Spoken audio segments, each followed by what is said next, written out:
Uncensored, no holds barred talk. 24 hours a day, 7 days a week. This is the Global Reality Radio Network.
Ladies and gentlemen, welcome to another live edition of the Global Reality right here on the Global Reality Radio Network. Excuse me, I'm your host, Josh Reeves. Thank you for being with us here for this Monday night Moonbat edition of the broadcast. Technically Tuesday now, but hey, if you haven't gone to sleep, it's still Monday, right? So 14th going into the 15th, here we are with you tonight for this Monday edition of the show. We had weird internet issues and stream issues and all kinds of stuff going on today, and it's been running stable enough for the past hour now for me to be able to give it a shot and see if we can have ourselves a show here tonight. So we're glad you could join us here for this late night Monday Moonbat edition of the broadcast. It's Metal Monday as well, so we've had all the metal streaming, all you can handle streaming all day for you. I'm not a big, never been a big metal fan myself. I do like some of it. I like, well, I mean, most of the stuff that I like, I play here, but still, nonetheless, glad everybody could make it. Oh yes, the dreaded St. Valentine's Day, the dreaded tribal ritual. Yes. Oh man. Well, I'll give you my piece on that straight out of the motherfucking gates here tonight. Yes, indeed. And you know the one thing I will say about Valentine's Day straight out of the gates. You know what that's got to be, right?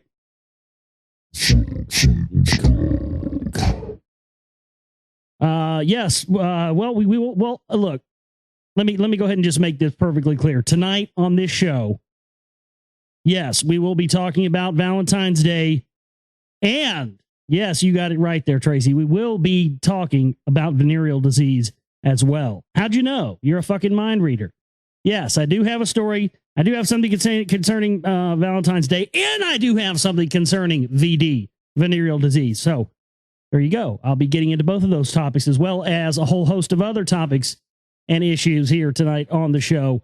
If you would like to email in questions or comments, or if you have things you'd like to hear me address on the show tonight, globalrealityshow@gmail.com. That's globalrealityshow@gmail.com. You can email me those questions or comments or topic suggestions over there at my email address, globalrealityshow@gmail.com. So go ahead and email those over there, and I will be happy to answer those questions or any topics that you'd like to discuss. You can also interact with fellow listeners and people who are listening to the show and discussing information tonight as well. You do that at the website where this broadcast originates from, and that website, of course, is www.theglobalreality.com. It's www.theglobalreality.com, and that's where you do that at. We also have the chip-in banner there at that same website, and that is for the bills. We have the stream bill due that coming up tomorrow, and so please donate support there if you can with the chip-in banner. We also have the donation button, for the one-time donation button down there at the bottom. And that is for the films. We're getting so close to having everything that we need now to finish the Secret Volume 2, and I'm so happy and getting a lot done over here. Looking like we'll be we're looking getting closer and closer to having it done. I'm not going to say exactly when yet because I just don't know at this point. I'm gonna put a time. I made the mistake of doing that before, and that was my mistake. I put a time, a time at which I thought I could get this film done, and that was, and in hindsight, I'm glad that it didn't work out, because if I had tried to rush this film out and got it out, back in October when I had originally wanted to get it out, I wouldn't have had all of the patience is a virtue I've had to learn since I've been doing radio. I didn't used to be a very patient person. Now I am patient, and now I'm able to, not get all flustered and mad because I don't have what I need to get the, I've been patient with all this. And since I've been patient, it has been rewarded by you, the listeners, and the supporters out there, people who donate and who have rewarded my patience with supporting us. And it's gotten us so much closer to this, and I can't thank you enough. And because you're a big part of me learning a lesson for myself. And I think that there are people out there that listen to this show that probably need to learn that lesson as well, and learn that, if you put a time constraint on some things, it's bad. If you be patient, I promise you this film is going to be worth waiting for. So, and it is going to be worth waiting for. I'll tell you that. Oh my goodness. It just wipes the floor with volume 1. Doesn't even seem like it's, related to it at all, really. Anyway, so there you go. But we are closer, and we've gotten more support in towards the film in the past over the weekend and stuff. So yeah, we're a lot closer now. So I think that we're something like $500 out now total. So we're good to go. So thanks to everybody out there who has supported us, and that's just the way it is. Till 2012, 2013. Why not? Somebody just got an email that said, yeah, save the Secret Right 2 until 2012, 2013. Why not? Well, because by the time 2012, 2013 gets here, there may be enough things that have transpired for me to make additional volumes of the film. So, we want to save it for 18 sequels, right? I mean, you can't have a proper truth film, right? Unless you have 18 fucking cuts of the goddamn thing, right? Isn't that the standard for making truth related films, that you have to, The Secret Right 82, super secret underground dirty director's cut, volume 13. 432 hours compiled of information about the Council for National Policy. More Republicans than you'll ever see in one sitting.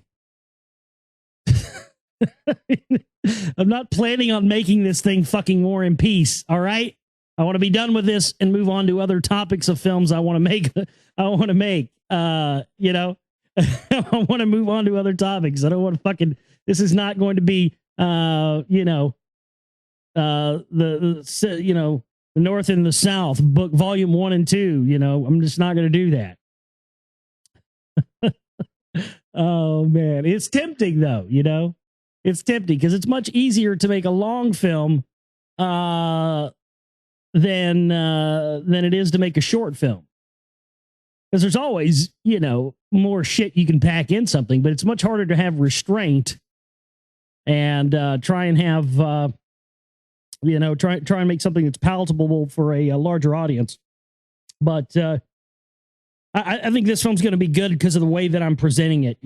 I think that's the main win for this new film, is the fact that the way it's presenting, and that's the way I like to present all my films. I don't like to, and it's touchy. It's why it takes so long to make these films. One of the reasons is because, sometimes I put stuff in these films when I'm making them, and then I guess all directors do that. I guess. I mean, I don't know. I've never seen it. I've never been inside a, professional director's studio or anything and watched the master at work or anything. But I can imagine it's that way, I guess, from what I understand, from what I've read and seen other directors say, that's the way it always is when you make a film. But there are things that I'll put in some of these films sometimes, and then I'll go, no, I'm not going to take that out, or I'm going to reword that, or I'm going to change it. Even though I may have already cut and edited and did a voiceover and basically created this whole scene. A lot of times I'll on retrospect, after a few months of making this stuff, I'll go back and maybe change it a little bit or retweak it and redo it over again. I've had to do that a lot with this film because there is such a fine line between presenting information and trying to convince someone of a point of view or a mindset or anything else. And that was one of the things that I was criticized by people for in volume 1 was a lot of people that saw it said they weren't familiar with my films or the way that I make films or the mindset behind them, said, well, you should have had this, this or that or anything else in the film. And really, I wanted the film to be something that was always intended to be something that would only spawn people's interest and maybe spawns people to do their own research and to start asking questions about it. And you know what? That was fully achieved with volume 1, fully achieved, fully successful in that. That's exactly what that film did. It was the first film ever made on the subject of the Council for National Policy. There were a lot of people out there talking about the group before I was, very underground, but certainly not in the high profile way that I was. I mean, there was nobody else before me that was going on the Republic Broadcasting Network, RBN, pulling in hundreds of listeners on a little Saturday morning show from 7 to 9 a.m. I did that for 6 months. And I'm glad that I did it because it really got me good at radio and it really got my chops down and it really taught me a lot. And I'm glad that I did it. But, there was a lot of, and we had Larry Pratt, for God's sakes, was going on that night. He had a show on RBN on Saturday nights the same day that I did. And I was going on that network back in 2008, early 2008, and talking about the Council for National Policy and talking about how, a lot of the people that even that are guests and hosts on that network, had been connected to the group. So there were, but there were people that were before me. There were people like Barbara Aho, who I have gotten a lot of my research from on the CMP. I've used a lot of her stuff in my films and in my work and stuff, quoted from her quite a bit, and a lot of stuff that I've talked about. And those people really weren't as high profile. They weren't making movies. They didn't have a regular weekly radio show. So, with bringing the CMP to the forefront, bringing the first person to make a film on that and wanting to achieve this thing about raising the interest on the group and getting people to ask questions. And that has happened to the point now where we forced Alex Jones into addressing the group on his show. As I revealed to you a couple of weeks ago, one of the big pieces of info we're going to have in the Secret Right Volume 2 is the fact that we have from Alex Jones' own cameras now. From his own cameras now, ladies and gentlemen, from his film, Endgame, Volume 1.5, the addendum to Endgame, the film in which he openly said on his radio show was the first film he'd ever made that was 100% his footage, where, normally like what I have to do, I have to go and buy news footage, and Lee Rogers has helped me buy some as well. And, we have to go buy this footage, license it, and then put it on our films. But in Endgame, Alex Jones' film Endgame, which came out in 2007, it was the first film where every bit of content in it was exclusively from his cameras. There was no other outside clips. He made that very obvious, and many times that he talked about it and promoted it on his radio show when it came out in 2007. And I was going through Endgame 1.5 because I had never seen that. And because he had some CMP members in Volume 1 in Endgame 1. So I was like, well, let me get a look in Volume 2 or 1.5 and see what he has there. And lo and behold, there in Volume 1.5, he has footage of Phyllis Schlafly speaking at a Council for National Policy meeting, standing in front of a podium that says Council for National Policy on it. And I'm sitting there going, wait a minute. I thought Alex Jones said that he had never... Number one, he'd never heard of the Council for National Policy up until a year or two ago. And number two, that he edits and does all his films or does all works them all by his own on his self. Nobody else edits his films and does that. He doesn't have an outside team do it. He does that. He prides himself on that. Anybody that's listened to his shows, when him talking about his films, he talks about that. So, if he tried to wiggle out of this and say, well, I didn't know that was in there, blah, blah, well, that, you know what? Either way, he's fucked on this either way. Because even if he tries to wiggle out of it, it's still like, okay, well, there goes your credibility about, you handle every aspect of making your films. I guess, obviously, you don't handle every aspect of making your film if you've got a clip in there of Phyllis Schlafly at a Council for National Policy meeting where, number one, you can't get into with cameras to film. They don't let outside media. The only media they've ever allowed into Council for National Policy meetings that we know about, there was CNN once during the presidential campaign in 2008 when John McCain was speaking. That's up on YouTube. The other time Newsmax was let in right after 9/11. General Major John K. Single was there giving a big speech. And then WorldNet Daily is let into the meetings as well, because many of the people at WorldNet Daily, including Jerome Corsi, are members of the Council for National Policy.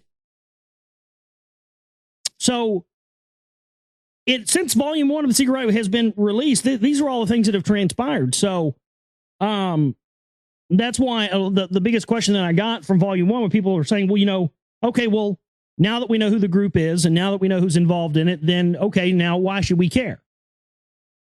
Or why should we be concerned? And what have these people been up to? Who are they involved with? What are the implications of this group and what are they up to? What are they doing? Why should I be concerned about this group? Why is it of importance to me? So those are the questions that I have sought to explain and best I can in the new film. And I think that these questions that we're going to be answering here are going to really blow the door open with people who are now finding out about the group and questioning it. I'm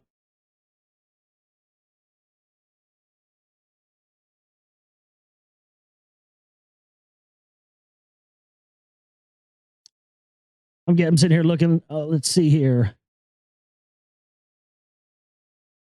Do I really believe there are 6.7 to 9 billion people on this planet? That's an interesting question. I don't know. Do I believe that? Do I believe it because somebody said it? Is that the question?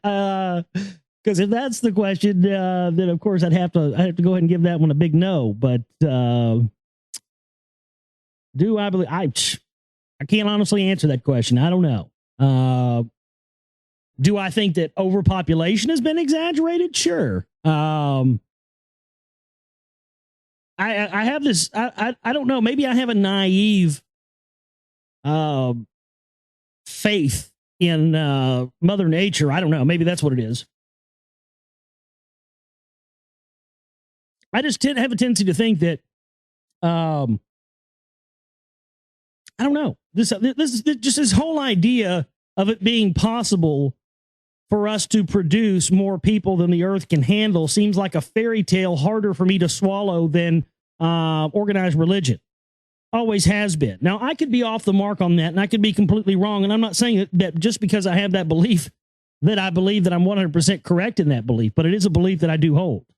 And have held for some time.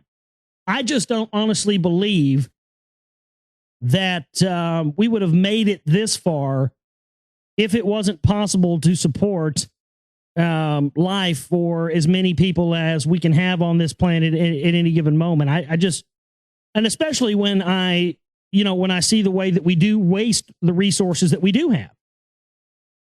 This system, and that's what's wrong with the system, and that's why you can't fix this system with a Band-Aid by saying, oh, well, Ron Paul's our best shot. Let's just get Ron Paul in there. We won't have anything to worry about. Well, it's bigger than that. It's bigger than, if you don't see that this whole thing is bigger than Ron Paul or somebody like that, then I'm sorry, you're just not seeing the bigger picture.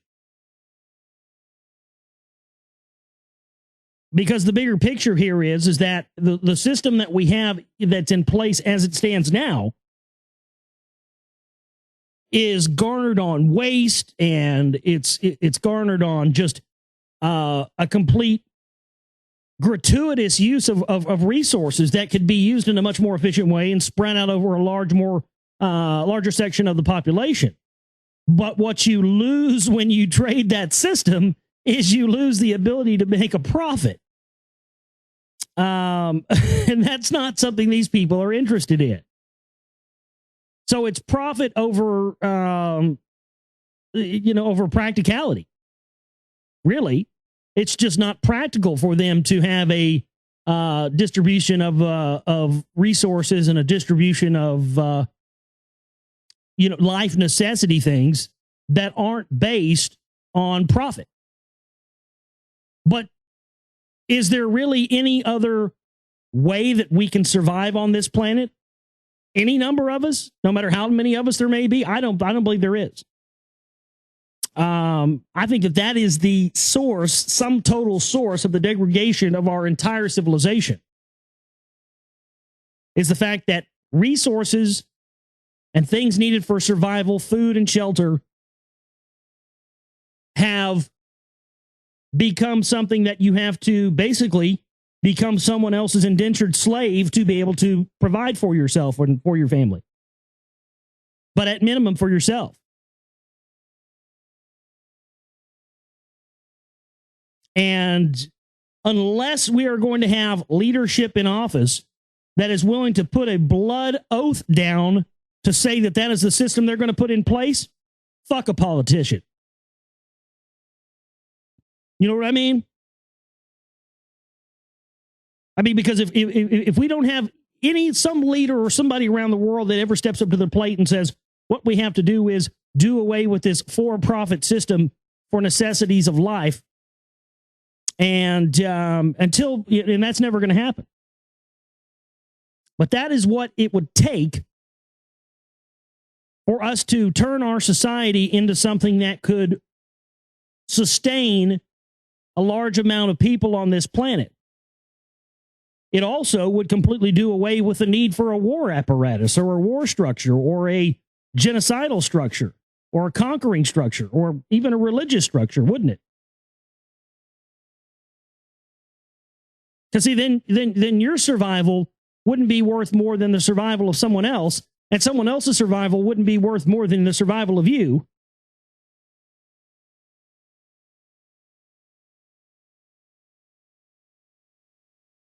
That's the real thing. Someone else's survival is always worth more than someone else's. How did we get there? How did we get to that stage in the game?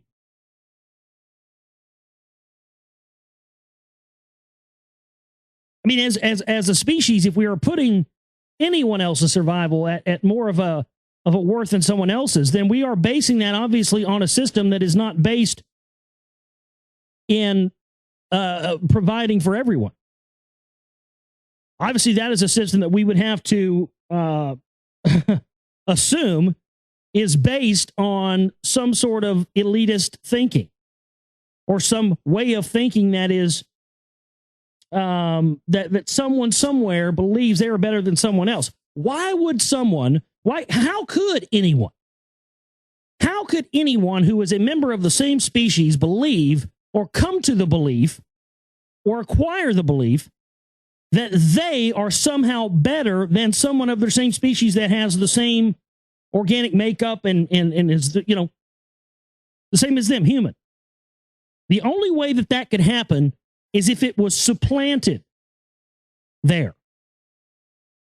Someone thousands of years ago put it into the heads of the people who were put in charge that they had a divine right to rule. That because of their bloodline that was similar to the gods, and was from their descendants, the descendants of the gods, this would give them the right, the divine right to rule, to determine who has more of a right to live than someone else. And this is really the basis of almost all the world events that we see going on around us. It's a constant shifting of what group and what people and what country have the people that have now the right to live more than someone else. And it's all based on this system of this belief. Now, again, humankind, if you just believed what they teach you in school, if you believed that everybody's the same and everybody gets the same shot, and yeah, you can grow up to be president if you want. You can grow up to be an astronaut. You can grow up to be, a movie star, a rock star. You can grow up to be all that stuff. They never tell you that these things are largely, most of the time, based on bloodline descendancy and family origin and wealth. That's what these things are based on. Not everybody gets a free shot and everybody's equal. No, that's not how it is. That's a myth. But that's what they teach us. And that is an absolute myth. And the only real truth of any of this stuff is the fact that the people in charge for thousands of years have been interbreeding with each other and keeping their bloodlines pure so they can keep the power. So that's the real root of everything that we face and everything that we talk about. And the reason that you know that oh, that was weird. My preamp got kicked up. Sorry about that. The reason that you know that is the case is because if we're all indeed all the same, and get it right, the people of these bloodlines, the people running the show, they are different than you and I. Because those of us who aren't of these bloodlines don't feel that we have the need to put ourselves over on top of anybody else. This is something that only comes from an entity that at some point was told or given the idea or the information and enough evidence to back that up that they have the right to determine who has more of a right to live than someone else.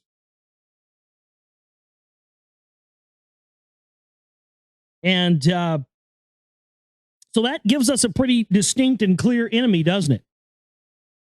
And make no mistake, these people have been running this and doing this for thousands of years. We're just the generation that's alive right now that's here to witness this stage of the operation. And our job, while we're living right now in this time of all this stuff happening, is to talk about it and look into it and get to the heart of it and find out really what's going on with it and tell other people about it and get this information passed down generationally. You know, this stuff may not get ended while we're alive, but we have the opportunity right now to provide information that people generations from now can find.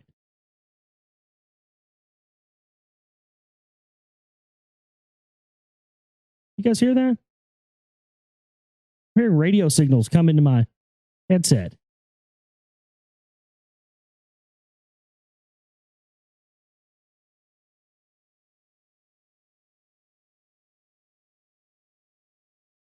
Verizon high-speed internet. Well, I have Verizon high-speed internet. Why am I getting that? Yeah, Verizon, fuck you. I was having problems with your shitty service earlier. Now you're putting fucking your commercials through my headset? This is retarded. I'm not even kidding you. Let me see if I can put it in the microphone so you can hear this.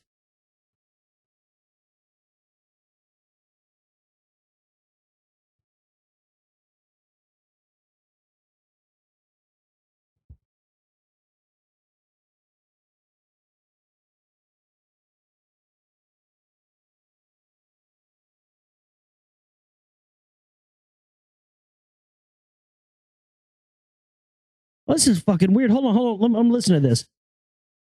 It's talk radio.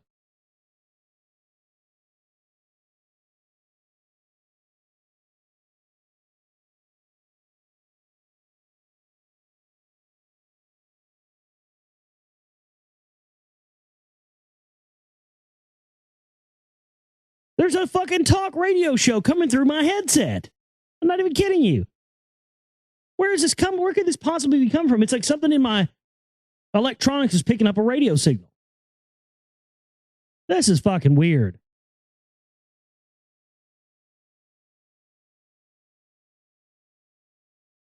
David Stein? Who the fuck is that? No, I'm not psychic. I'm being serious. This is weird. How can I possibly do a radio show when I've got somebody else's fucking radio show coming through my headset? This is fucking bizarre.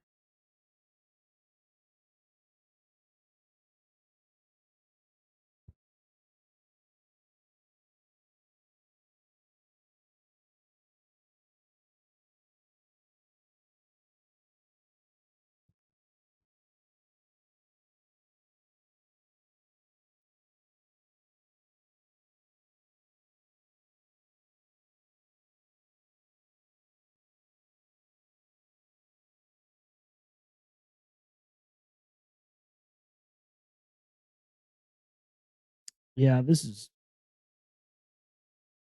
is just weird. I don't know. I don't know how I can be expected to do a radio show when I've got other. I don't know how this happened. It must be some electronics. I'm hearing like a weird ground thing. What the fuck? How could that be picking that up? Anyway, I'm gonna play a song here real quick, and then we'll just take a break. I need to take a break anyway. I'll come back and we'll get into some news. It's just weird. I'm sitting here trying to talk, and I can literally hear like your talk radio station, Fox News, blah blah blah. It's like, what the fuck is? I'm not playing with you. I know you guys think I'm making this up or being a joke or something. I'm not. This is weird. I'm not kidding. I'm hearing fucking talk radio commercials in my headset. Unbelievable. Somebody's fucking with me. I don't think this is a coincidence. God damn. It's not one thing, it's another. All right, back here with you. Wait a second. You know, epic echo. There we go. All right, back here with you on the Global Reality, right here on the Global Reality Radio Network.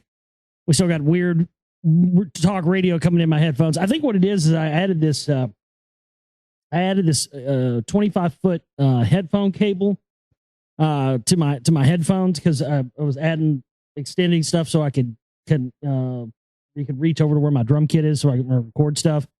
And I think it's acting as some sort of massive antenna or something and picking up radio frequencies. I don't know. Anyway, I'm going to continue to soldier on here nonetheless and try to do my show with Fox Broadcasting in my in my headset. God, it's driving me crazy. I can still hear it. God damn it. I guess I'm just going to have to keep... Oh, man, if it wasn't so loud, I wouldn't bother me.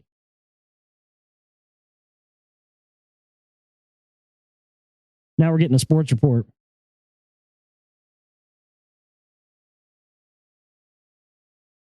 Carlos Del Vito scored 26 points. Minnesota won 95-81.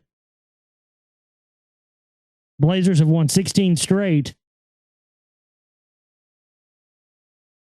Rockets over Denver 121-102. Seriously, I'm not even kidding you. That's exactly what I've just heard in my headphones. I'm getting the motherfucking sports report over here.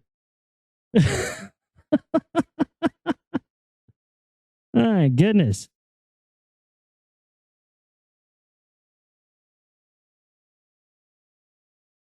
Unbelievable. I can't believe it's actually coming through my through my headset. Oh man, it's just driving me batty. Okay. I got to figure out some way to combat this. Let me see what happens if I try to plug my headphones back in the way they were.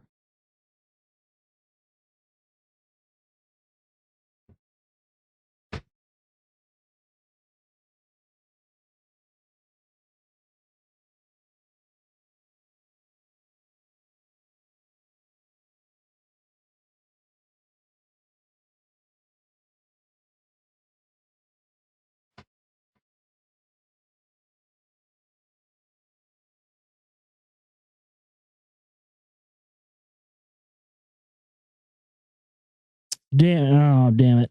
No, it didn't help anything. Oh, that's frustrating. I don't understand why it would. I mean, it's never done this before.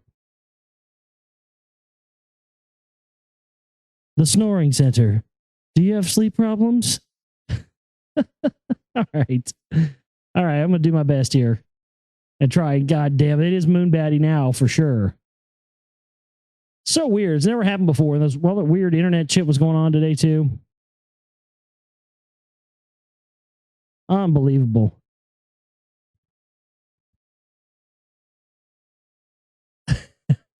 Was it David Stein? That's what I was hearing.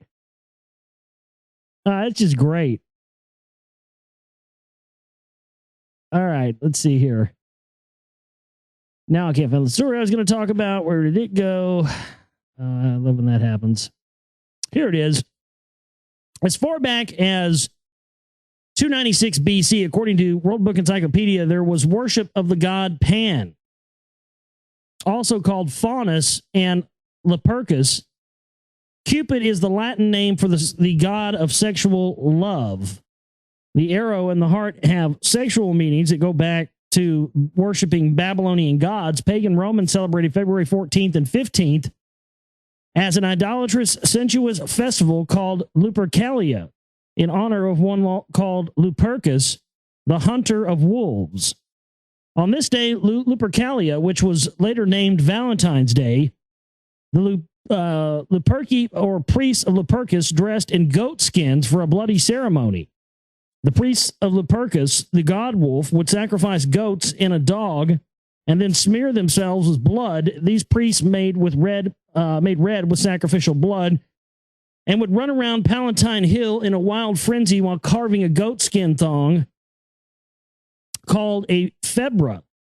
Women would sit all around the hill as these bloody priests would strike them with the goatskin thongs to make them fertile. The young women would then gather in the city, and their names were put in boxes. These love notes were called billets. The men of Rome would draw a billet, and the woman whose name was on it became his sexual lust partner, with whom he would fornicate until the next Lupercalia, or February 14th. Thus, February 14th became the day of unbridled sexual lust. So if I pull your name out of a box, oh, ladies, you're going to love this. So if I pull your name out of a box, you have to have sex with me until the next February 14th. Can we reinstitute this rule, please? I'm down with this. I mean, leave it to Western culture, or culture in general, to turn something as badass as that into a day where everybody, oh, baby, let me give you roses and prove my love to you that I didn't prove to you the other 364 days of the year. Let me make it all right here, baby. Here, let me take you out to Red Lobster. And here, I'll even spring for the shrimp cocktail tonight. Here you go. Here's a big heart with some candy in it so you can keep putting some pounds on that big old ass that I like. Come on, here it is. I mean, no, that's not as interesting as I pull your name out of the box and you have to fuck me until next February 14th. That's all there is to this. I don't take you to dinner.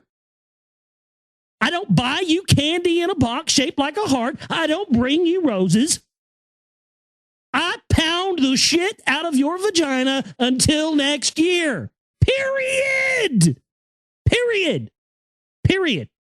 Okay? We're reinstituting this. I'm bringing this back. Who's with me?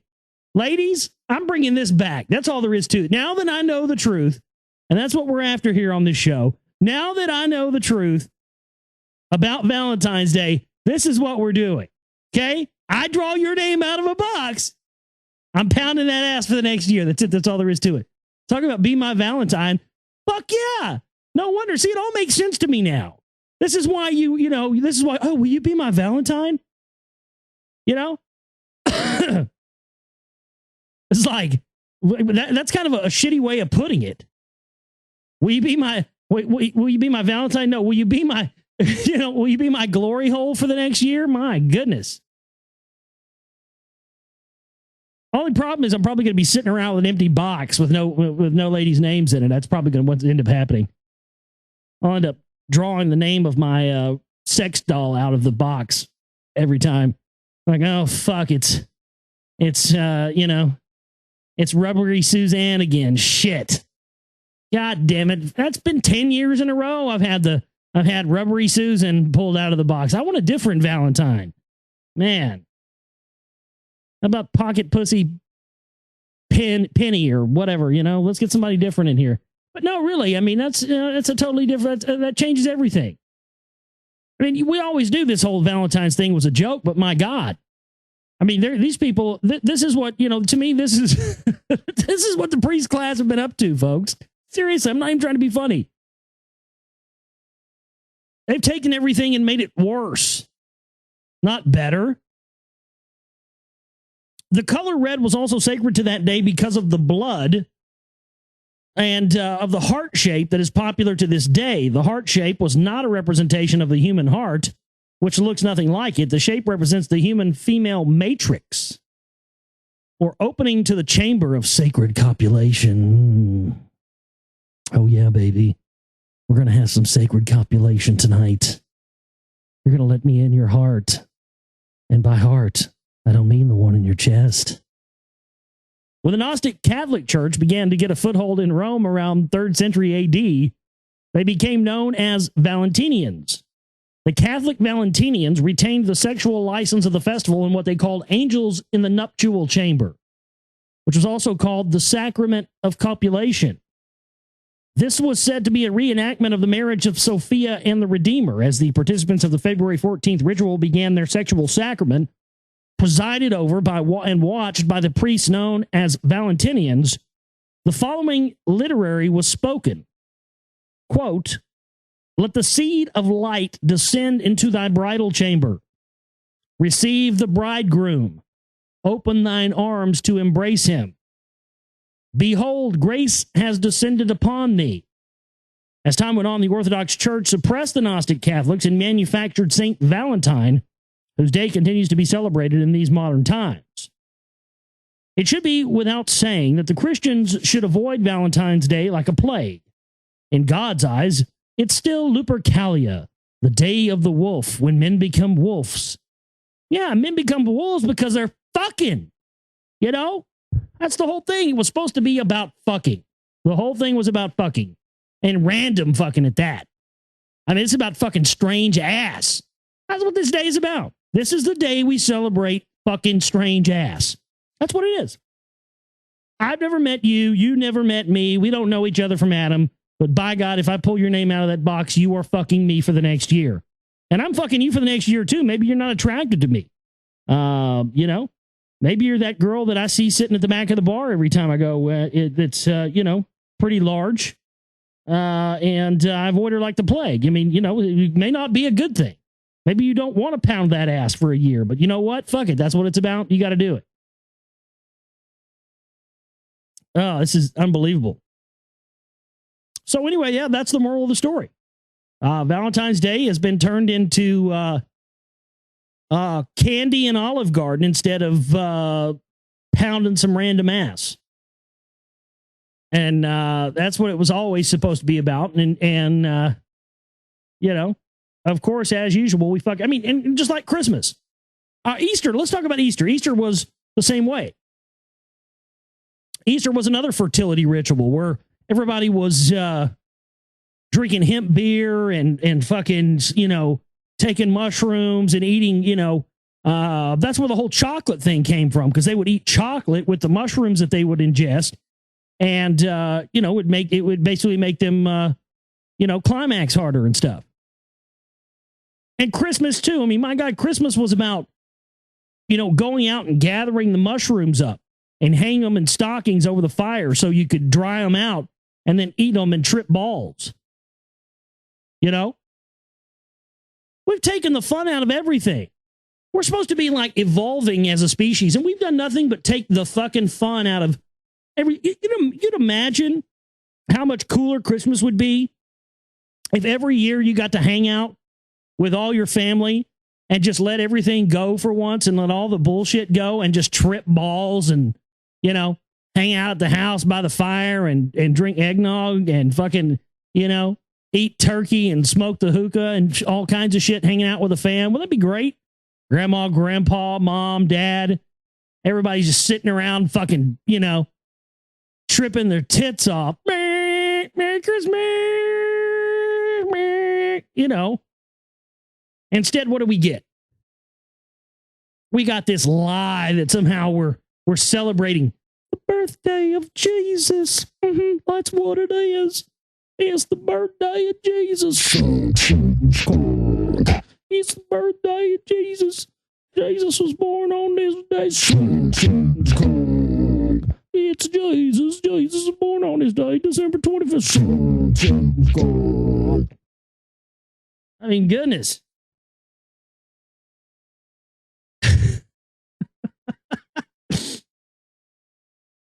Oh. Oh, man, I love that. It's Jesus' birthday. That's what it is. And then you tell them, you know, it's funny, you tell these fucking Christians the truth, you know. You know, this was a pagan, these are your pagan holidays, right? You understand that, right? You understand that your religion ripped off pagan principles and took all the fun out of them. That's all they did. All Christianity. That's all any of these religions did. They co-opted it and took the fun out of it. That's another thing. I mean, it's unbelievable. And you know, not even trying to be funny. That's really one of their big modus operandi. We've talked about that many times here on the show. That's what they do with everything.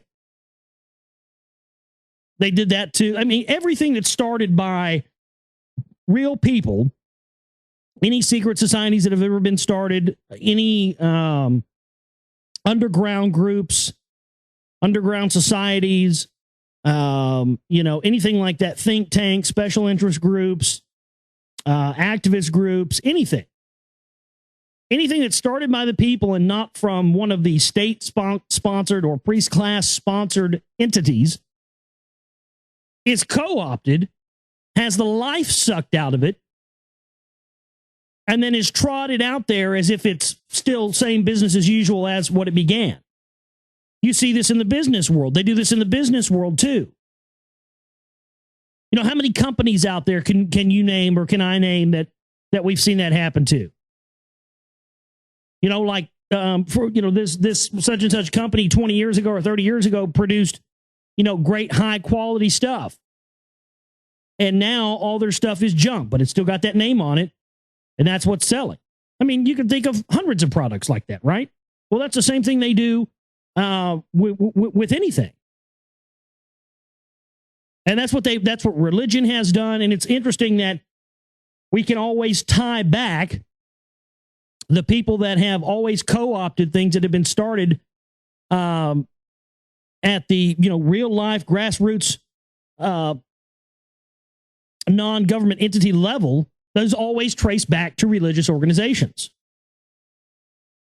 They took all these pagan holidays, sucked all the life and all the fun out of them, and turned them into these paranoid, you know, things based around this hogwash amalgamation of a thing that they took from ancient Babylon and turned into this religion. They sucked the life and the fun out of the truth movement, out of the anti-war movement of the 60s. Everything. They've done it to everything. Certainly they did the same thing to Helena Blavatsky with Theosophy.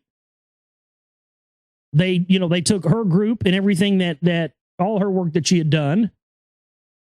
And then after she was dead, they used it for completely evil and completely not what she had intended it for. And then now today, everybody just blames Blavatsky and says, oh, she was just some evil Luciferian bitch and whatever else, and who cares?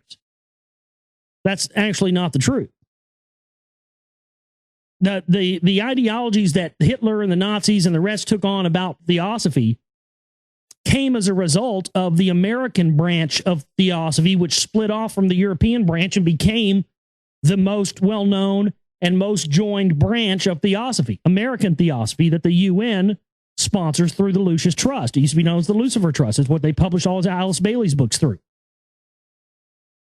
So everything that gets started, this is how the priest class absorbed all the secret societies.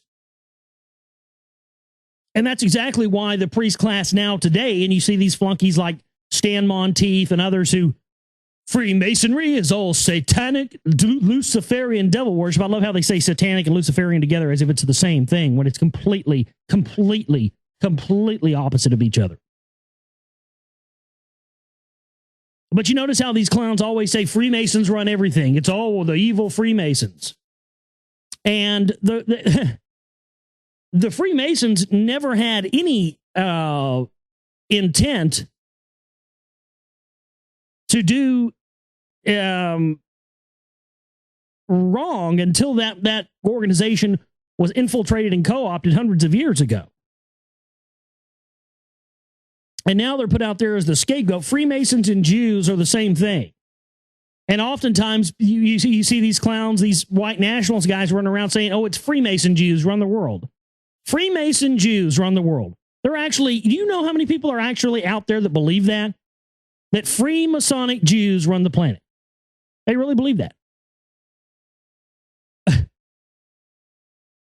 It's just unbelievable.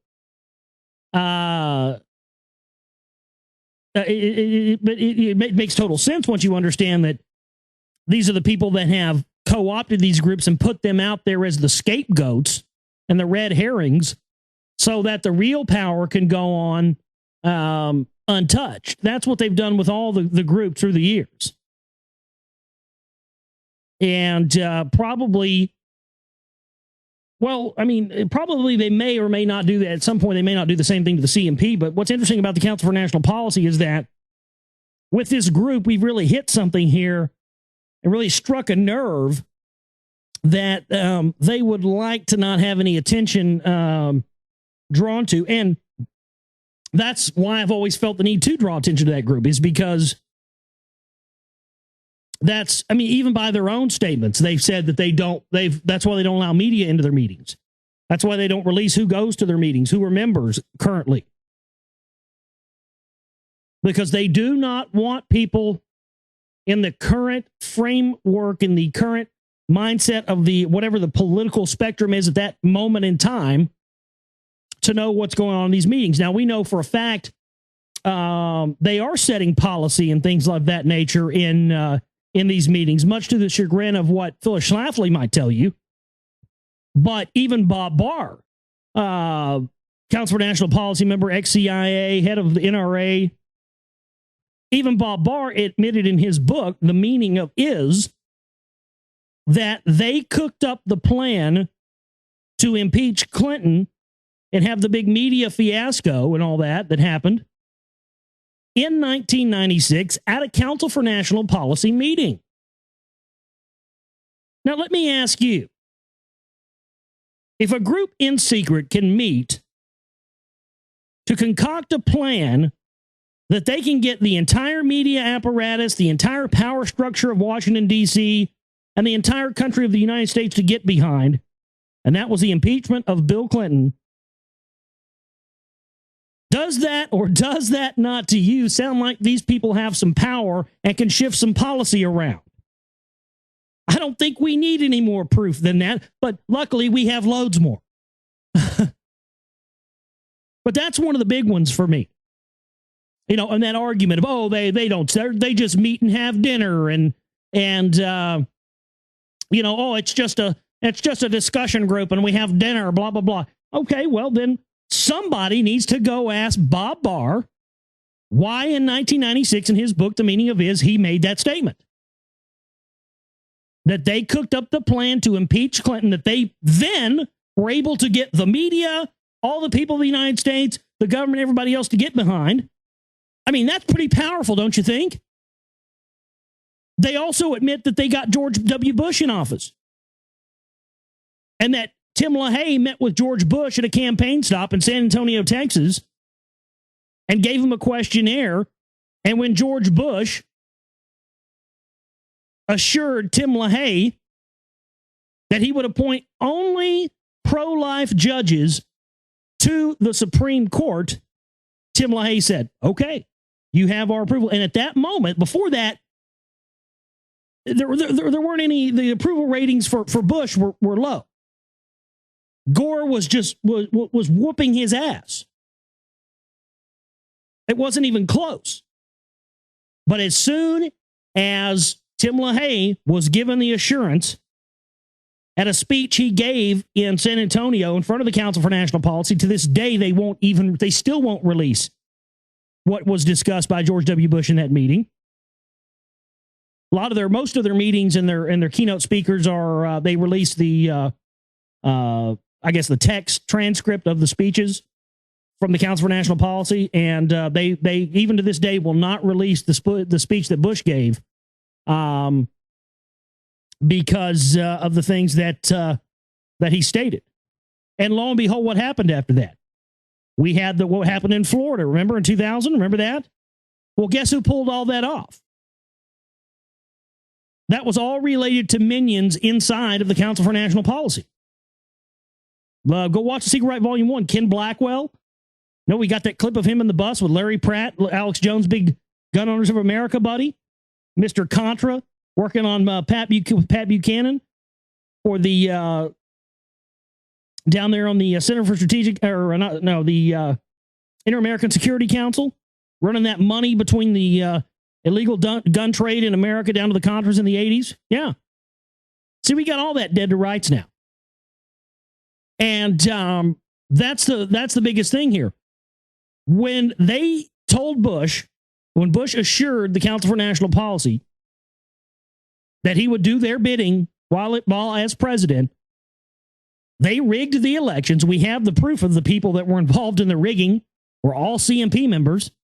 They rigged that election and got him in. That's the kind of power these people have.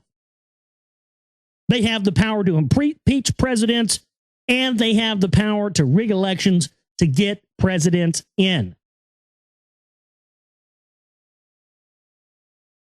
So for those of you out there monitoring this broadcast, who maybe ask the question, again, as I said, we're going to be addressing in Volume 2 of The Secret Right, you know, why should I care about this group? What are they powerful? Why are they powerful? What have they done? That's one of the things they've done. That's a couple of the things they've done. And when you find out that how many of these bloodline types are in this group, it starts to make a lot more sense to you. This is essentially, the CMP is, for lack of a better term, they are the Great White Brotherhood in this country. They absolutely are the Great White Brotherhood. And at the heart of it is this eugenics idea based on race, that they have to conquer the other races in order to achieve master domination for the white race. And that's what this whole CMP thing has been about. That's what this whole patriot movement, truth movement thing has been about. They are attempting to amass soldiers to fight their race war for them unwittingly. They're getting all these militia types and these patriot types to lock and load and tell them that, you know, the UN and Obama and the New World Order is coming to take them to a FEMA camp and take their guns and take away their freedom, getting them ready. But what they are not telling them is that they are amassing an army to unwittingly be pawns in the race war they are trying to trigger, so they can fulfill the prophecy that was put into the Turner Diaries. You understand? This has been the joke on us all along. At the heart of the truth movement and the patriot movement is the white supremacist movement. It's a fact. And it's a fact that everybody is going to become very aware of this year. So through my work, Lee Rogers Film, and a lot of people are going to get named. It's going to be it's going to be the end of a lot of people out there. I mean, I had to have to say it. There's going to be some people that aren't going to make it out of this with their careers intact. More in Lee's film than in mine. I'm not really getting into a lot of that in mine, but Lee is. I can say this: if you ever bought so much as bought a pack of smokes from somebody who's been related to one of these guys, you're getting named in Lee's film. Whew. I thought I was hardcore. My God. Oh man. Yeah. But yeah, it's definitely interesting. All right, let's continue on here. We had a lot of news here tonight. I mentioned this earlier. I mentioned I had a story about VD, Valentine's Day, and a story about VD, venereal diseases. So I would like to fulfill that promise now here for you. Gonorrhea acquires a piece of human DNA. Now, this is bizarre. And I think more along the lines of what we already know about things like HIV, AIDS, and a lot of these other type of sexually transmitted diseases. Gonorrhea, not just gonorrhea, but what was the other one? Syphilis. Man-made bioweapons, no question. First evidence of gene transfer from human host to bacterial pathogen offers new view of evolution and disease. If a human cell and a bacterial cell met at a speed dating event, they would never be expected to exchange phone numbers, much less genetic material. In more scientific terms, a direct transfer of DNA has never been recorded from humans to bacteria until now. Northwestern medicine researchers have discovered the first evidence of a human DNA fragment in a bacterial genome. In this case, Neisseria gonorrhea, the bacterium that causes gonorrhea. Further research showed the gene transfer appears to be a recent evolutionary event. So, how are we supposed to think that what that statement just said, because what it says to me is that gonorrhea has been weaponized? I don't think there's any other way to take that statement.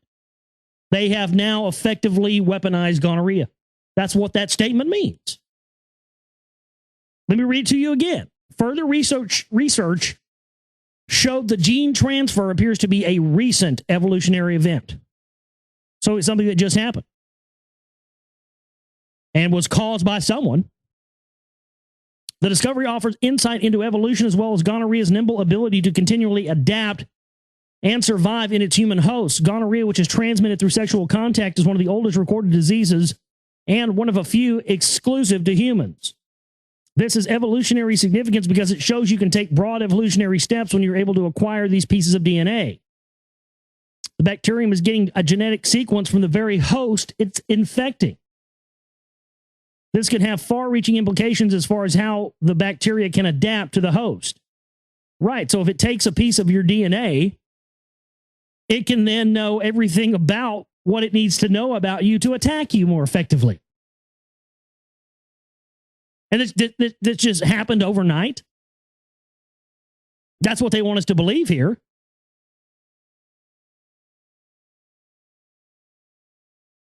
You know, seriously, that's what they want you to believe. They want you to believe that, oh yeah, this just happened overnight. No, this, it's evolution. Evolution happens overnight. No, it doesn't. Evolution happens over a slow time scale.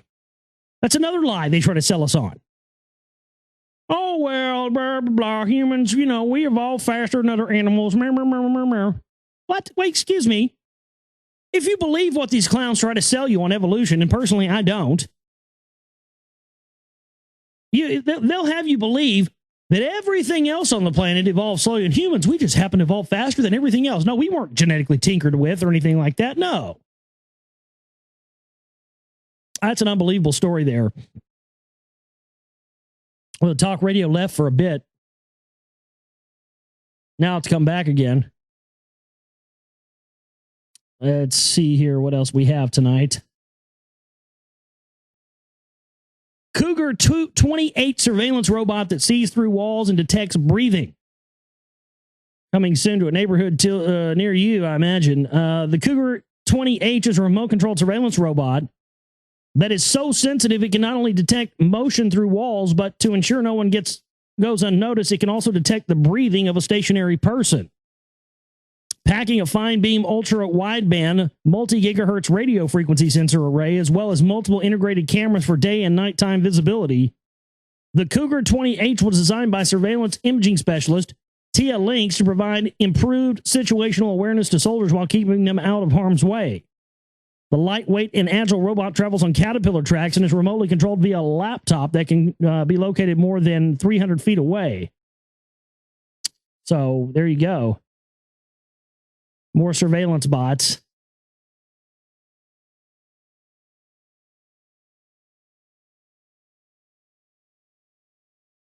Egypt's People Power movement forced out an arrogant pharaoh who had ruled the country for the last 30 years with the help of the United States, other Western powers, and Israel. But now it seems that new dangers are arising. The Egyptians may be chanting that their country is free, but their struggle is far from over, since some lackeys of the U.S. and Israel in the Egyptian establishment are already making efforts to hijack this historic revolution. The Egyptian military is now officially in control of Egypt, and the counter-revolution is unfolding. So a new phase of the liberation struggle has started. On Sunday, protesters again took to the streets across the country and thronged Cairo's iconic Tahrir Square as the new military rulers announced that they would stay in power for 6 months when they say elections will be held. The military rulers also dissolved parliament and suspended the Constitution on Sunday. And so they're of course, this is why they engineered this whole thing in the first place. To go in to be able to hijack it so they could steer it back what they want. I mean, the whole entire Middle East is in play right now. This is the whole plan. they've already they're staging massive rallies in Yemen, trying to get the leadership there overthrown so they can install a puppet dictatorship so they can go in and get the Ark of the Covenant. Nobody's really talking about what's going on in Yemen, and to me, this is the most important one, way more important than what's going on in Egypt, because of the implications. But you notice how it's not a coincidence, folks. And I heard that they're rallying in Iran, and they've had stuff going on in Iraq again. I mean, my goodness, it just happens to be where all these, extraterrestrial archaeological findings are happening. We're having revolutions right near the pyramids, right. They have a revolution there the day after the Discovery Channel announced the discovery of these 2 gigantic new chambers within the with inside of the pyramids. I'll tell you, I've got a theory, because there are a lot of people that have talked about the Great Pyramids being power plants and being some sort of devices to generate energy. We've heard about the Ark of the Covenant having radioactive properties, people's hair falling out and stuff when they get too close to it. And, I wonder if this ancient alien technology isn't set on some kind of a timer where it's supposed to activate some sort of energy grid. They've had warships off the coast of Yemen parked for almost a year. And, is it possible that this ancient technology that produces this mass amount of energy was put here long ago by someone on a timeline of when it was supposed to activate? And let's just say, for instance, that with what we know about these things and the people who allegedly brought them to this planet, that this couldn't be something that would provide and show the people of the world conclusively by kicking on by itself these energy grids that connect to the Great Pyramids, the Ark of the Covenant, connect along ley lines. Could be some sort of free energy device, some gigantic free energy device that would then show everyone in the world, look, you can have free energy. You'd have a revolution by morning. What if that's what they're trying to stop? If they can't keep us enslaved by oil and energy and gas and all this stuff anymore, what do they have? If we've got free energy, they have nothing over us anymore, do they? This very well could be what they are trying to stop, because there's a lot of information that backs up the idea of the Ark of the Covenant, the Great Pyramids being some sort of massive energy generators. There's been a lot of that going around.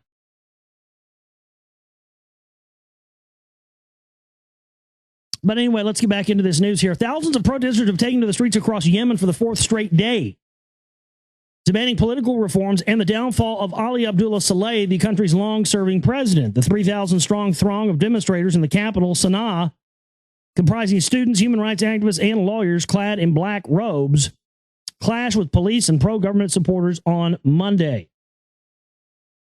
Rival groups armed with clubs and rocks were seen facing off after supporters of Saleh reportedly confronted the protesters. At least 3 people were injured, including one stabbed with a traditional Yemeni dagger. In fighting outside Sana'a's university, where protesters chanted, "A revolution of free opinion, a revolution of freedom. We should be allowed to decide." This goes against everything that the people of Yemen have ever had. Those people aren't enslaved there. This is so staged. I mean, to think that there is a revolution and led by the people going on against the government in Yemen is contradictory to anybody who knows the history of that country. You understand that up until the formation of the phony state of Israel by the Rothschilds, that the people in Yemen, you had Jews and Arabs living in harmony there. We're talking about in the last century, folks, not hundreds or thousands of years ago. We're talking about, in the last 50, 60 years. You had Jews and Arabs living in harmony there in that area in Yemen, right around where the Ark of the Covenant is said to be located at. And after the formation of the phony state of Israel, you had a mass exodus of Jewish people from there, and it left Yemen in a complete state of disarray. But the tribal people there, the people and the descendants of Yemen, have been trained thousands of years, generationally, to protect what is there. So this idea of this, upheaval, my God, all of this is being conducted by the CIA, the Mossad. By the way, I found my Fuck the Mossad shirt. I've been looking for that. I had that a while. One of our listeners made that a few years ago. It sent me that. I got this shirt that it's blue and it has a Israeli flag on it. It has like a big blood splatter across it and it says "Fuck the Mossad." I think I'm gonna wear that one night when I'm drumming.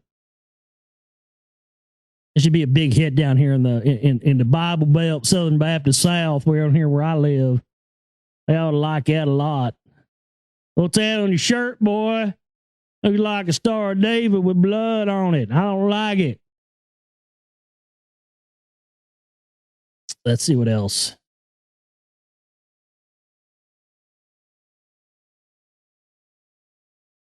A top Justice Department official under President Ronald Reagan tore into Justice Antonin Scalia for holding a closed-door meeting on Capitol Hill with Tea Partiers.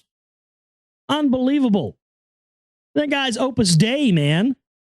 Are you kidding me? He's high-level priest class minion. And they want to, some guy who was under Reagan wants to ask why Justice Scalia is meeting behind closed doors with Tea Partiers? Well, Reagan was meeting behind closed doors with the same people that created the Tea Parties. I mean, what a joke. Scalia last week attended a private gathering on Capitol Hill ostensibly to discuss the Constitution with a group of Tea Party lawmakers led by Representative Michelle Bachmann, the leader of the House Tea Party caucus. I mean, my God, these guys are all, they meet in secret. That's what they do. And they don't seem to think anything's wrong with it. Not at all. At least 17 artifacts from the Egyptian Museum of Cairo are missing following a break-in. The country's Minister of Antiquities said on Sunday the missing objects included a gilded wood statue of King Tutankhamun being carried by a goddess, parts of a gilded wood statue of Tutankhamun harpooning, a limestone statue of Akhenaten, a statue of Nefertiti making offerings, a sandstone head of Amarna princess, a stone statue of a scribe from Amarna, 11 wooden Shabidi statues of Yuya, and a heart scarab of Yuya as well. The discovery that the ancient treasures are missing came after the museum staff took an inventory. Zahi Hawass said in a statement, took an inventory. Bet you $1 Hawass has got those motherfuckers in his garage back at his house. That's probably what he was doing the whole time. Fucking Hawass is probably fucking loading this shit up. Oh, there was looters. There was nothing I could do. It was looters. Meanwhile, this guy's got this shit back in his garage back at the house. Guarantee it. Hawass earlier told CNN that criminals had broken into the museum on the night of January 28th, not long after protests against President Hosni Mubarak began in Cairo and in other Egyptian cities. Mubarak resigned on Friday. Hawass said January 31st that intruders had vandalized statues and display cases and stolen jewelry from the museum's gift shop. A number of suspects were apprehended shortly after the break-in, some of them with antiquities in their possession. So this has been going on since the end of last month till now. They've known they've had a problem there, but yet they haven't done anything about it. They've just let it be open to let people steal. So come on, this is all by design, as it always is, folks.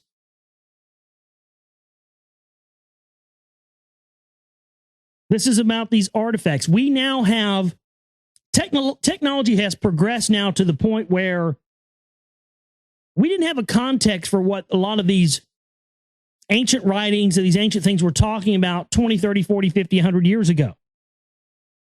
But as our technology has developed, we have now started to be able to glean more clues and more knowledge about what these ancient writings were saying. And now these people have figured out exactly what a lot of this stuff is talking about. And there's a great quest going on right now to attain ancient antiquities, to gain their knowledge and gain their power, so it can be used to further enslave mankind, not used to free us, which is what these things were originally intended for. These were supposed to be left to us to free us, not enslave us. And so they stage these phony revolutions and they stage all this stuff, blah, blah, blah, blah. But at the heart of it, it's about continuing and perpetuating the great lie, the great myth. And to further keeping us in the dark and to further ever allowing us to have more information about who we are, what we're capable of, where we came from, what our destiny is. And that's why I'm glad there's a contingency of people out there like us now who are when they see this stuff in the news, they're not just taking it at face value. Nobody expects you to go out and quit your whole life and just go become an activist or something like some of these, fucking We Are Change groups. Nobody's saying that. Nobody's saying you have to do that. If you want to do that kind of stuff, great, do it. But what I'm saying is the truth movement, patriot movement acts like that's your only choice. You got to quit your job and burn DVDs all day. Well, how are you going to get money to pay for those DVDs? That's the big thing. But nobody's asking you to do that. All anybody's asking you to do, and all you have to do with this kind of stuff is pay attention, look deeper under the surface, try to gain a better understanding of what the greater, bigger picture is, and then don't let them get one over on you when they put this bullshit about what's going on in Yemen or what's going on in Egypt or everywhere else in the news. That's it. When you've done that and you've actually understood that and said, and that's just one example of any of this information. But with any of this information, if you can say, okay, well, look, I know this about the antiquities, I know this information about, how they're doing this, how they're trying to control this to create this technology. Okay. And then they're telling us this in the media. Well, boom, boom, boom, right there. I can see that's a lie. And then, hey, you go strike up a conversation about with somebody else and, you tell them the facts or whatever, and you talk to them about it. And then they get it. They're like, oh, fuck, man, that's fucked up. Well, that may not seem like much, but it is doing something. Because you're not allowing yourself to be convinced by what the powers that be are trying to convince you of. You're actively trying to gain a better understanding on your own without somebody presenting it to you. And then you just pass that on to somebody else by talking about them. You just did something. Congratulations, you're an activist. That's what it's about. Not joining some black shirt group and going out and going out and handing all this stuff. You just can't buy what they sell you, man.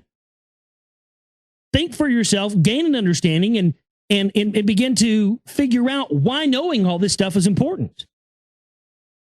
And I just, I get frustrated because one of the things I've heard from people through the years is, I had people say to me, well, you know what? I am 100%, I 100% believe anything that you might tell me about any of this stuff.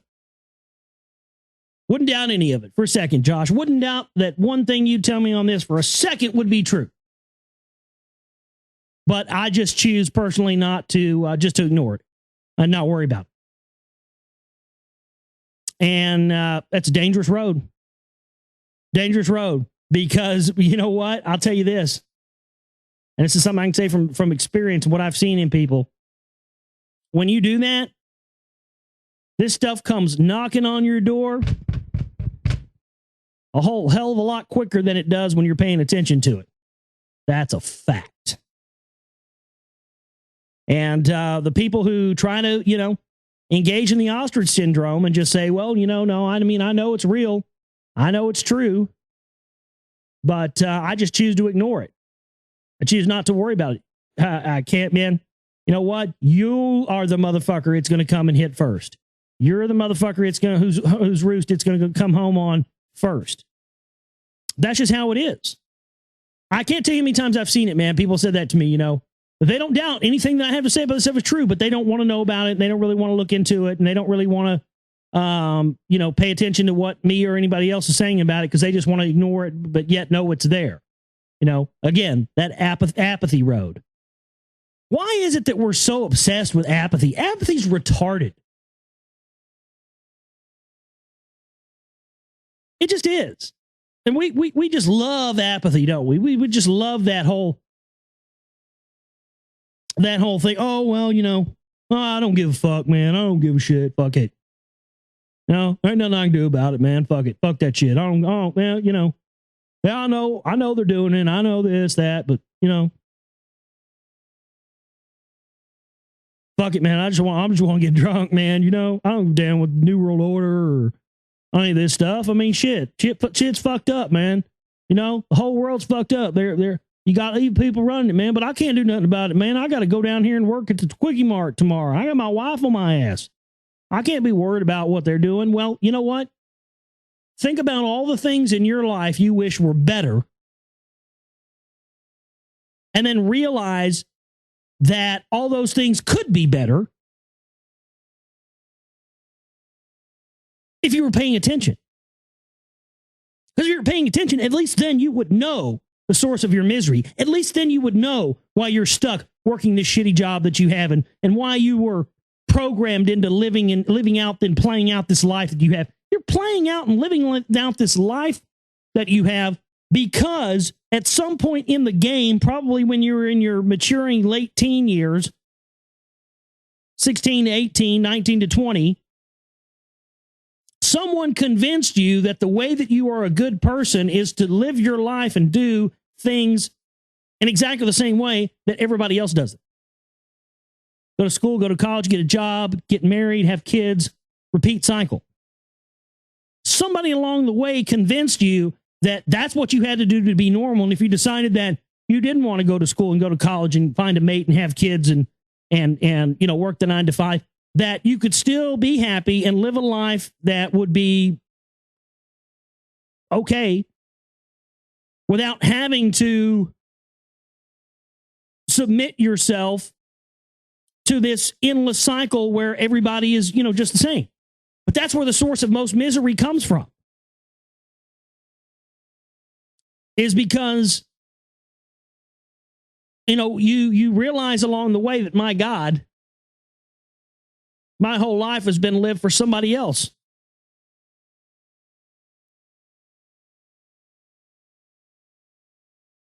You know? It's so sad to think about that, you know, to think about that's the way that people have been led to believe that, you know, there's life can only be lived one way and that's how it is and everything else. And what I found is that when you're able to understand why things are happening in the world the way that they are, it becomes from a direct result of this plan that is being executed by people that believe that they have the divine right to rule. You then start to better understand what it is you're up against and the importance of it and why these things happen to you. And you're better to understand, you don't have more of ability to better understand what things in life to stay away from. You know, what things in life do I need to not buy into and not believe into?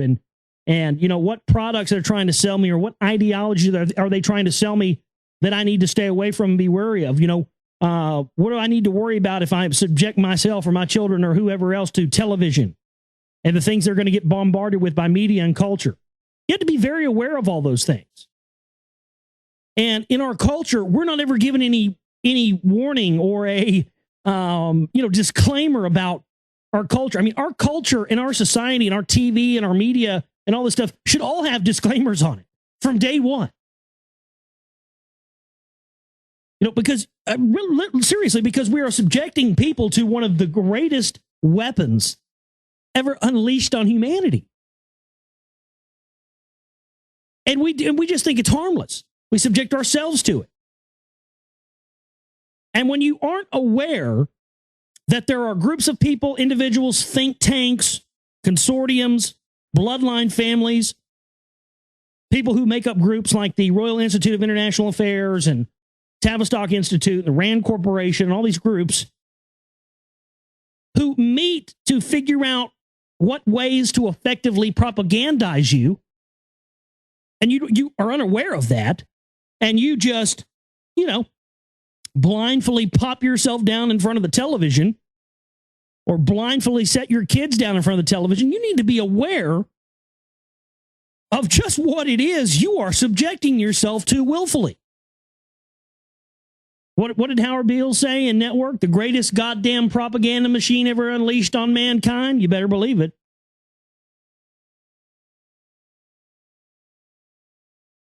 So what I'm saying is that most people just, they take the culture, they take the programming, they take all this, and they just think it's harmless. And they have no idea that their thoughts, their beliefs, and everything that makes up who they are pretty much is being programmed and designed into a neat little package to fit inside of their operating system of their human body, and they just don't have any clue. And for me personally, and for most of you out there as well, we'd rather know, wouldn't we? I would rather know. Because see, once you know, it just makes everything so much better. Because then you don't get yourself, because a lot of times we have our tendency to put our energies behind things and get real worked up and excited and passionate about things, only to find out that we backed the wrong horse or we backed the wrong team, and we find out, oh man, this person was up to no good, or this, that, and the other. Man, why did I ever get wrapped up in that? And then we just say, oh, well, I'll chalk it up to lesson learned. Yeah, you chalk it up to lesson learned, but you can't get that time of your life back. Wouldn't you rather be able to preemptively make decisions based on information you have that concern your life choices that will allow you to not go down these roads ahead of time and allow you to not go work for some, globalist company or some globalist entity that wants you to go out and, engage in experiments against humans or propagandizing citizens or whatever have you? I think that if everybody had access to this type of information, the type of information we talk about on this show and on the films and all this other stuff, we could all make better decisions for ourselves, and we wouldn't work for this company, or we wouldn't, get in debt to the banks. We might think twice about, allowing our kids to watch that certain TV show or, the commercials and all this stuff. And if we had masses of people that would start to catch on to, who would be at least made aware. And that's one of the things I'm trying to do and I'm trying to figure out a way to do this, maybe with a book, maybe with a film as well. And it's basically going to be the Josh Reeves guide to what you need to be aware of. And I want it to basically have all of this stuff that I mentioned in it. And I want it to be out there into the world. So people then, just because, don't we deserve that? Don't you think we should at least have something out there into the world, not to make this thing a total wash? That way we can have something out there in the world that people can say, okay, look, here it is. Nobody's expecting you to be convinced of an ideology. Nobody's expecting you to join a black t-shirt group. Nobody's expecting you to vote for a particular candidate or be in any political spectrum or anything at all. But here is a whole bunch of information that could help you make decisions or not make decisions or whatever have you that may continue this agenda on or help this agenda along. And after a while, you would start to see a change. People would then know, and think twice about getting behind certain ideologies or joining certain, politically motivated ideologies, or, going along to get along, or buying products of certain company over here, or, supporting this network that, makes all the weapons of war. I really think that if I could compile something like that and get that and just have it out there for people to have access to, that it could make a difference. To me, that's what it's about. That's what changing a lot of this around is about.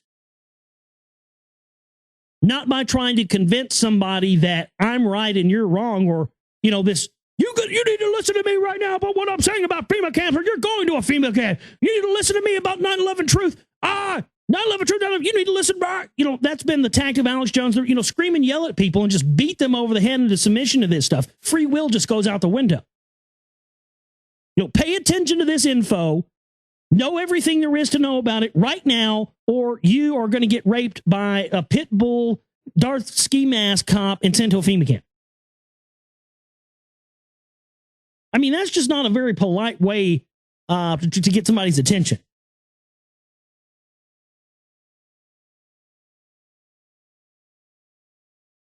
But I think if you frame this stuff and saying, hey, look, you could save yourself a lot of misery in life and a lot of time making bad decisions if you're just aware of who really runs and controls the planet and all these things in life, and make decisions in your life to stay away from those things.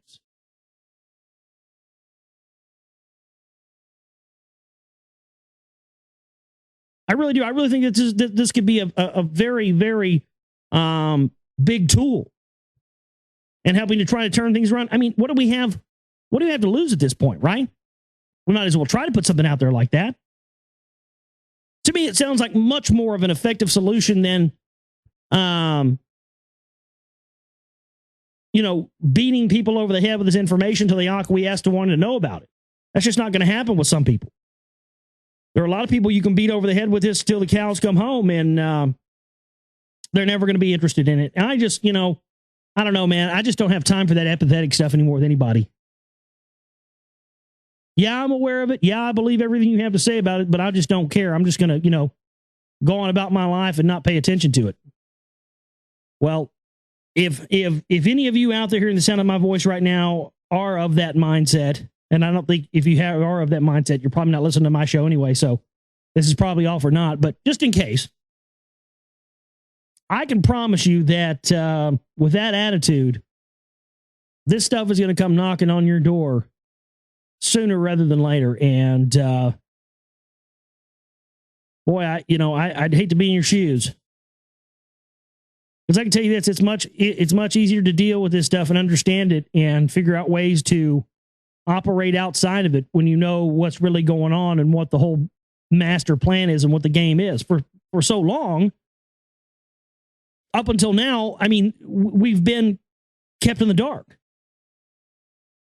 At least now we have an opportunity to know somewhat of the operation, somewhat of the plan, at least enough to be able to warn people not to go along with it. This is unprecedented. We haven't had this power as a people ever before on this planet. You understand? We're so lucky. I mean, I hear all this stuff. Oh, we're going to take away your freedoms. You need to fight for the Constitution because you're going to take away your freedoms. Let me ask you a question. What freedoms do you have right now? Do you not have right now that you had at some other point in your life?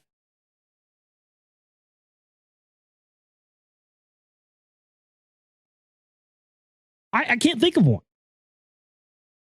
Other than just, the stupid police state stuff. That's really all it boils down to. Yeah, you can't go get, blistered ass drunk and drive home drunk anymore like you used to. Because they have checkpoints and all this stuff, Well, okay, they've taken away our freedom there. That's a good thing they did take away that freedom, actually. I'm glad we don't have the ability to drive drunk and kill people anymore. How hard is it to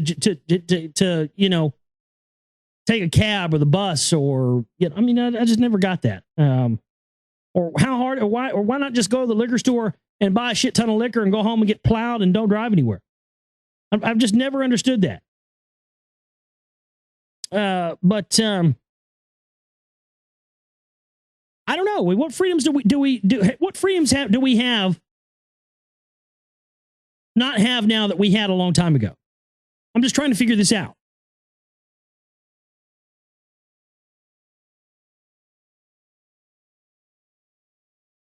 I don't know. I'm just trying to figure it out. We're in danger of losing much more than our freedoms, folks. And in many countries, they're freer than we are here. But here in the United States, you're free to be a dumbed down, programmed, phony, patriotic citizen. I'm more concerned about the survival of our species than I am the taking away of freedoms that we we don't have. I mean, yeah, people have always been paying income tax. There's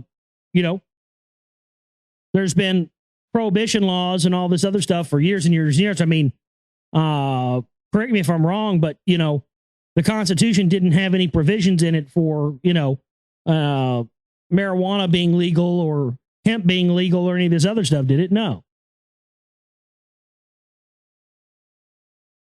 So a lot of the freedoms I can think about right now that we don't have. We didn't have in the first place.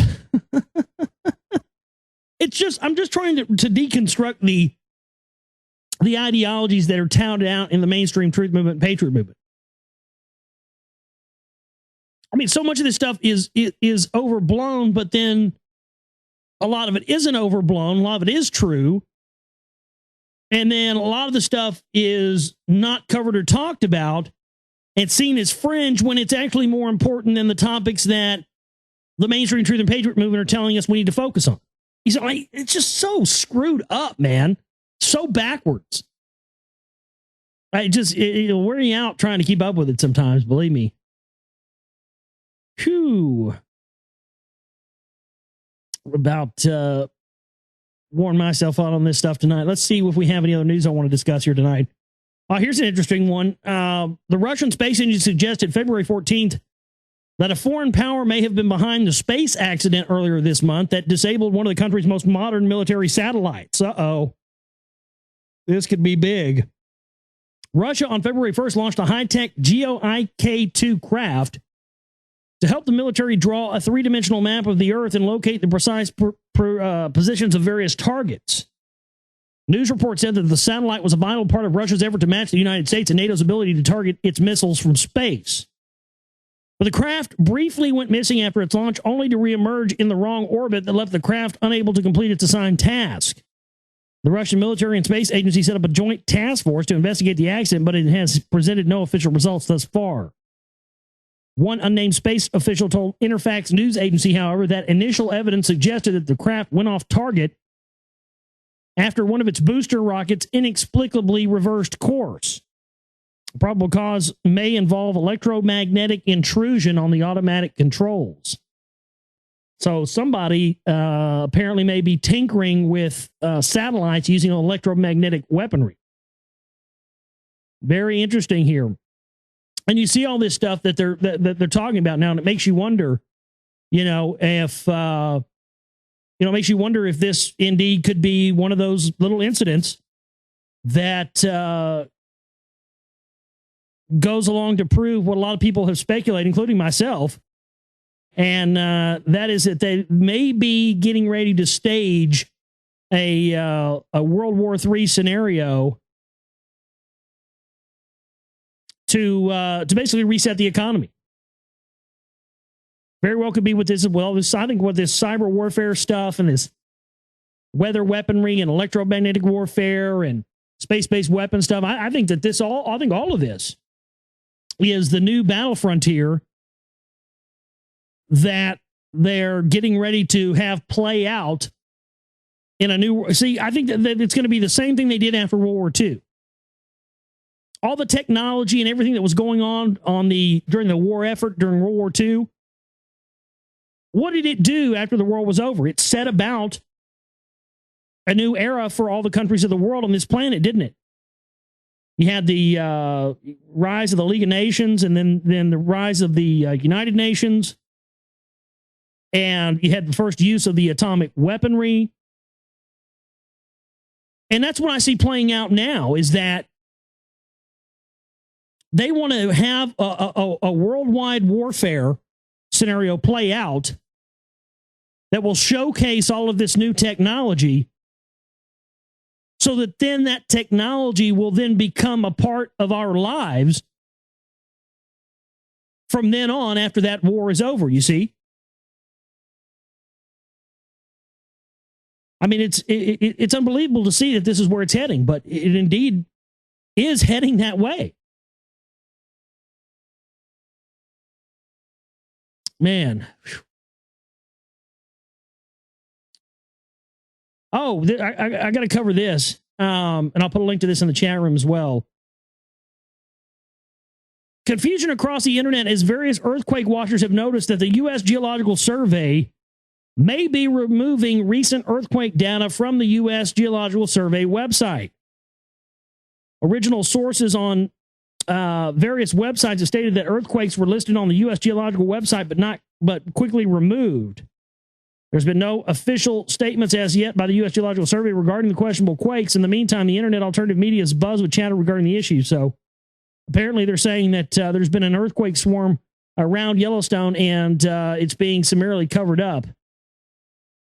Doesn't surprise me at all. Let's see what else we have here tonight. Oh, this is insane. Listen to this. A Tulsa woman's headless body was found inside of her home, and people and police believe she may have died in late December or early January.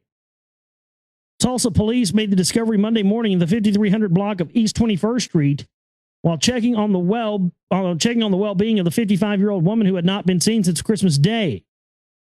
Police say there were several dogs still inside the home, and Tulsa Animal Control was called in to remove them. Officers found evidence that the dogs had eaten parts of the body.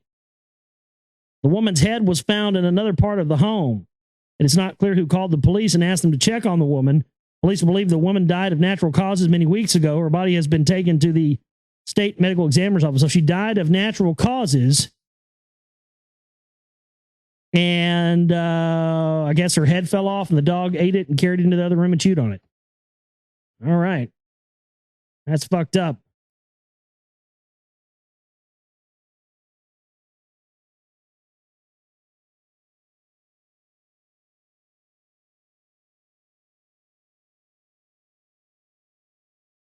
NASA's Stardust Next mission has turned on its automatic navigation system in preparation for a flyby comet of Tempel 1 at about 8:40 p.m. Central Standard Time, 11:40 Eastern Standard Time tonight. So apparently we've got, for some reason, we're sending some spacecraft to get right up next this gigantic comet, which for some reason is called Tempel 1, kind of like Templar 1. Like what they call the, like Blackwater called their Hummers, their Humvees and transports, like Tempel 1, Templar 1. That's interesting. Huh. Makes you go, doesn't it? All right. Well, you know what? I think we're going to leave it there tonight, folks. We just about got through all of our news and information tonight. Please support our work, folks. I've got to eat too. I've got to, we've been getting some support in for the films and for the bills and everything. And you know what? I've got to live. And this is everything I do comes from this. We don't have commercials. I don't sell sponsors. I don't sell dick pills. I don't sell Jugo, but I could. My listenership has gotten to the point where, I could very easily start selling products on here and probably make, thousands of more dollars a month, but I choose not to do that because I'd rather not have to, subject you to commercials and all that stuff. But, if we don't get in the support we need, and we haven't been getting a whole lot of donations, like we've been getting some from basically one or two people, and that's it. So we need more people helping out because we have a ton of new listeners. The amount of listeners I've had emailing me lately that have found the show have been substantial. We've had over 200 new subscribers on our YouTube channel in the past month. We're getting like one or two a day before that. For the past couple of months, it's just been exploding. I believe that's, people are now starting to wake up to what they've been sold by the intelligentsia of the Truth and Patriot movement, now looking for other options. And the only way we continue to stay here is you. So please support us if you can. The chip and banner is there for that. Donate button is there if you want to donate for the films and to help us grow in any other amounts. That's where you can do it. We also have a recurring subscription donation where you can have a recurring subscription donation every month. It will come automatically out of your bank account. We have DVDs, CDs for sale. All that goes into helping us, folks. My name is Josh Reeves. I love you.